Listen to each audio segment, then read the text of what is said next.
Hey folks, Mac T back, and I got the overview of what we paid to basically rebuild the entire front end of a 330,000 mile Duratec engine 3.5 on this 2011 Ford Edge. So I thought it's try to surmise the cost that we went through to rebuild this engine and find out that, hey, it's worth the value. If you want to have a good engine that's going to run, you know, another 200, 300,000 miles, which this engine looked like it did. So I'm going to go over some of the parts that we went and then, you know, costs that we incurred in doing this. And just keep in mind that, hey, it's cheaper to fix it than it is to go out and buy another one, especially at today's prices for used cars. If the body's in good shape, suspension and everything else, it is well worth the money to rebuild this 3.5 Duratec.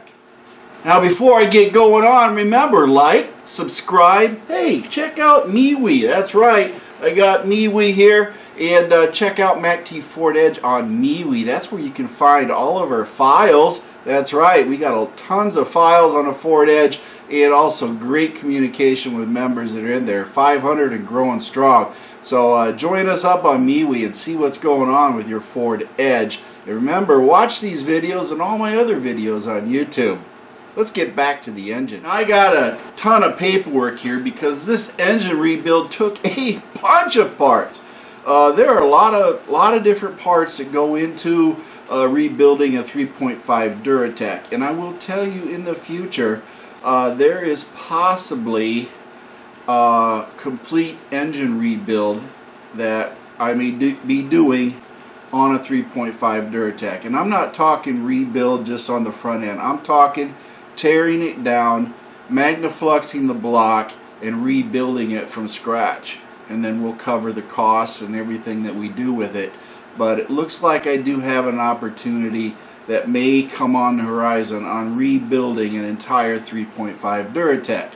We might even do a few extras on it. Depends how money goes and how many videos you all watch to help fund this adventure. But I will do a step-by-step on it, and hopefully it pays off. It'll be a series.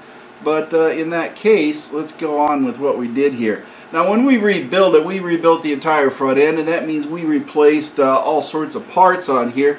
And I'll put the total cost that it went. The parts numbers will change over time. They get updated. Some aren't going to be available anymore because, quite frankly, finding a 3.5 Duratec reman from Ford or a 3.7 is getting next to impossible. So rebuilding them is about the direction you're going to have to go. But in this case, we rebuilt it due to a water pump failure. That was the main gist behind it. It failed at 330,000 miles, and it was time to rebuild it. How many cars you know can go 330,000 miles on a single water pump? Holy cow, that says a lot about the Dura in Duratec, doesn't it? Anyway, we did the flywheel, the pulley with the vibration dampener, and then we did the tensioner. We had the washer that goes with it on that crank, and we put that in there. We had a bunch of miscellaneous bolts that we had to buy, along with some gaskets, and we had the water pump assembly. Now the whole job for the water pump by itself is only about $103. That's just a small portion of it.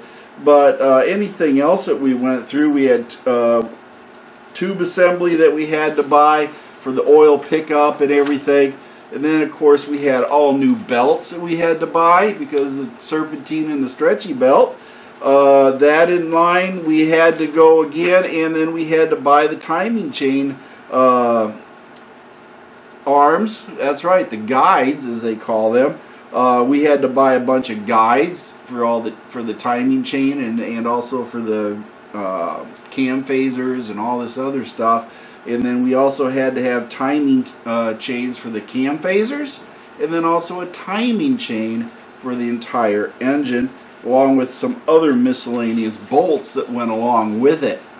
A lot of bolts. We had the what do we call it? we had the cam phasers. Now for the older Duratec, for 2007 through 2010, you only have 2 cam phasers and they're both for the intake. There are no exhaust cam phasers.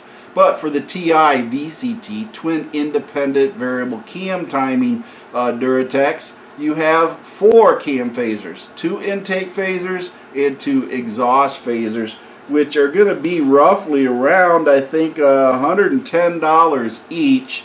And they aren't cheap, but you do need them. Again, we had to have a new crankshaft gear because you saw in my video that was worn out, so that costs another, just for that little gear, is 26 bucks. So, you know, you go with that. The cam phasers,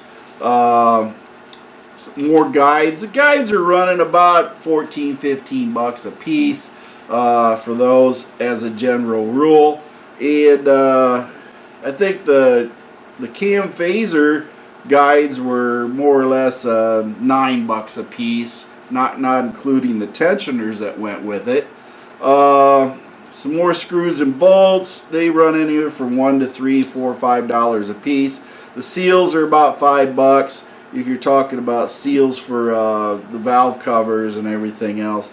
The solenoids, so you need 4 of those, 2 intake and 2 exhaust, and those run about $41 a piece times 4.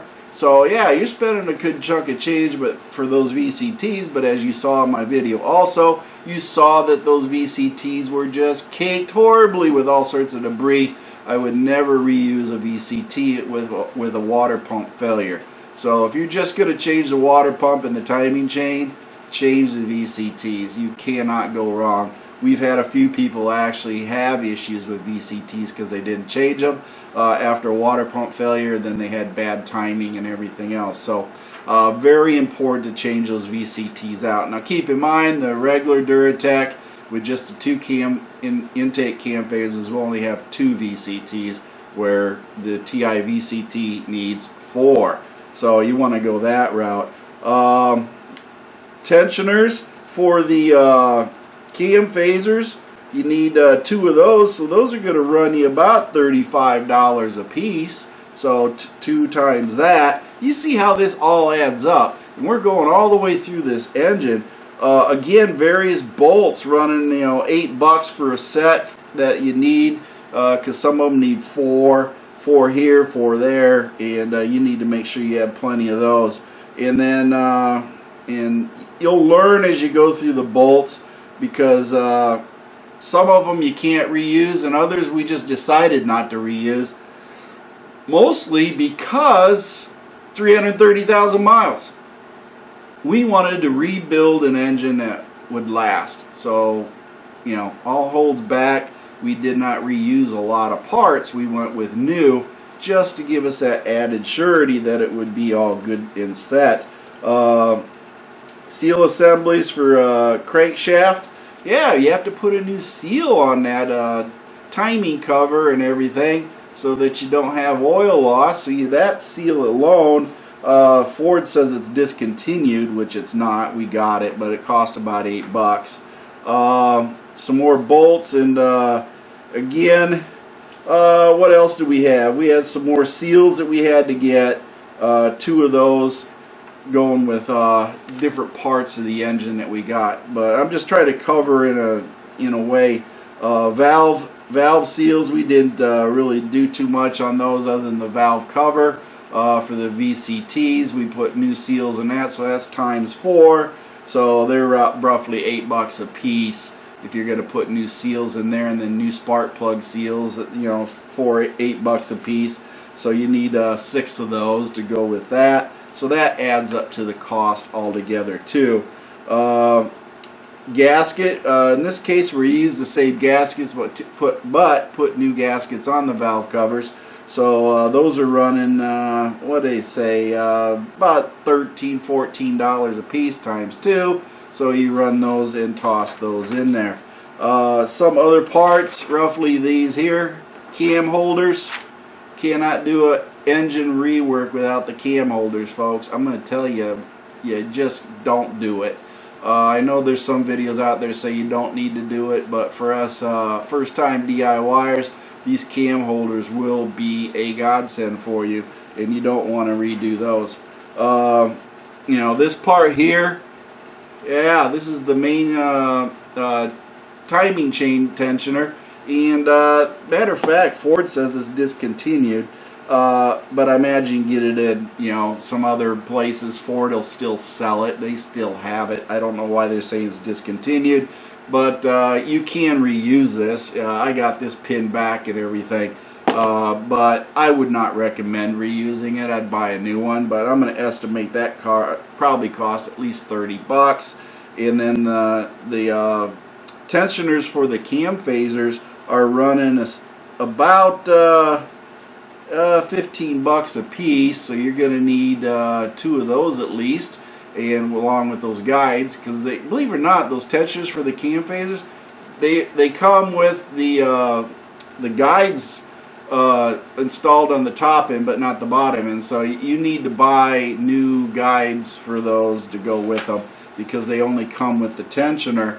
But all said, I'm going to give you the cost of the parts that I'm just talking about here, but there's more that we did with this vehicle as far as putting it together. But I'm estimating that the parts alone that I'm just naming here came out to $1,646.30, including tax. Now keep in mind that dealer markups may make it more expensive. Most of the parts were bought from a dealer, so it might include the dealer markup, and it may not. But I will tell you that if you're going to go through the dealer, expect to, and I think we spent, along with some other parts, we bought all new transmission mount, we bought a new torque mount, we bought new engine mount, and then of course, what else was it we bought? There's a few other parts that we bought to go with that. We ended up buying a connector for the ETC or ECT, engine cylinder head temp sensor, because that wire was bad, so we had to fix that. When we started the car, it wasn't running good. We got everything figured out, and it just turned out to be a bad connector. But you know, we were sort of disappointed when we started up. It had a little bit of a rough run, but once we figured out what the connector was bad, we fixed that. Ran perfectly. Other things that you're going to be looking at: new spark plugs, new coils. You know, you can cut corners on that stuff if they're good, but keep in mind we wanted a new fresh engine to go.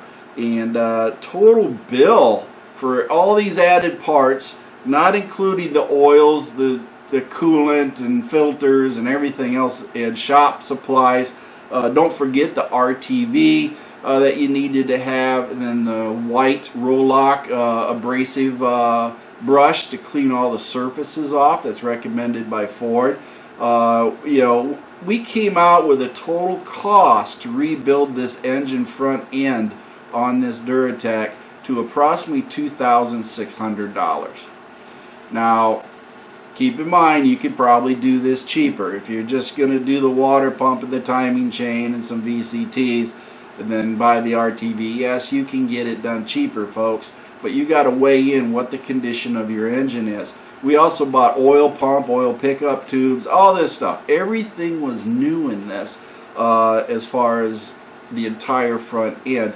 A lot of it you got to put in shop supplies, because when you're taking and rebuilding this, you got to clean all the oil out, you got to clean the sump out, you got to dry it out, you got to get all that water out of there. So you're going to spend a lot of money on rags and other things trying to clean parts cleaner, brake clean, whatever you clean in the surfaces, because these surfaces, when you put this RTV on, have to be adhesive in nature.